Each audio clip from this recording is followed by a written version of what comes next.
Hello, ഇന്ന് ഞങ്ങൾ ഞങ്ങളുടെ കോളേജിൽ നിന്ന് ഹൈദരാബാദിലേക്ക് ട്രിപ്പ് പോവാണ്. ഇന്ന് ട്രിപ്പ് സ്റ്റാർട്ട് ചെയ്യുന്ന ഫസ്റ്റ് ഡേ ആണ്. അങ്ങനെ ഞങ്ങളിപ്പം പോകാനുള്ള ബസ്സിൽ കയറി ലഗേജൊക്കെ എടുത്തു വെച്ചു. ട്രിപ്പൊക്കെ പോകുന്നതുകൊണ്ട് ഞങ്ങളിന്ന് ഭയങ്കര ഹാപ്പിയാണ്. ഞങ്ങളിങ്ങനെ ഡാൻസൊക്കെ ചെയ്ത് എൻജോയ് ചെയ്ത് പോകുന്നതുകൊണ്ട് തന്നെ ഇപ്പം സമയം പോകുന്നതേ അറിയുന്നില്ല. അങ്ങനെ ഞങ്ങളൊരു 3 മണിയൊക്കെ ആകുമ്പോഴത്തേനും ഇതാ മൈസൂരിലെത്തി. ഇപ്പം നമ്മൾ മൈസൂരിൽ ഇറങ്ങി. കാരണം നമ്മൾ ഇവിടുത്തെ സെൻറ്റ് ഫിലോമിന ചർച്ച് കാണാൻ വേണ്ടി പോകുകയാണ്. ഇതാണ് ഗായ്സ് സെൻറ്റ് ഫിലോമിന ചർച്ച്. ഇന്ത്യയിൽ തന്നെ ഏറ്റവും പഴക്കം ചെന്ന പള്ളികളിൽ ഒന്നാണിത്. ഇപ്പം നമ്മൾ ചർച്ചിൻ്റെ ഉള്ളിലേക്ക് പോകുകയാണ്. ഏകദേശം 800 പേർക്ക് ഇരിക്കാൻ പറ്റിയൊരു വലിയ ഹാളുണ്ട് ഇതിൻ്റെ ഉള്ളിലായി. അതുപോലെ തന്നെ സെൻറ്റ് ഫിലോമിനയുടെയും യേശുക്രിസ്തുവിൻ്റെ ഒക്കെ വിഗ്രഹങ്ങളൊക്കെ അവിടെ ഉണ്ട്.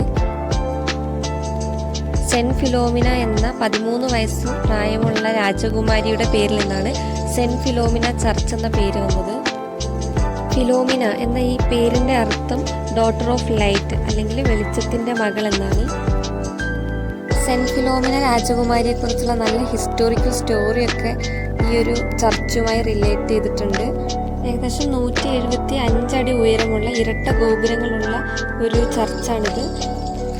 അങ്ങനെ ഞങ്ങൾ ചർച്ചിൽ വന്ന് ചർച്ചൊക്കെ കണ്ടതിന് ഹിസ്റ്ററിയൊക്കെ അറിയാൻ പറ്റി.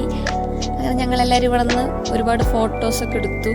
അപ്പോൾ ഞങ്ങൾ ബസ്സിൽ കയറാൻ വേണ്ടി തിരികെ പോകുവാണ്.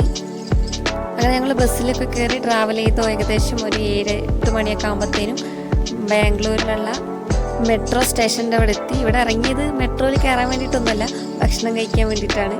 അങ്ങനെ ഞങ്ങൾ ഭക്ഷണമൊക്കെ കഴിക്കുകയാണ്. ഞങ്ങളിപ്പോൾ കഴിക്കുന്നത് ബിരിയാണിയാണ്.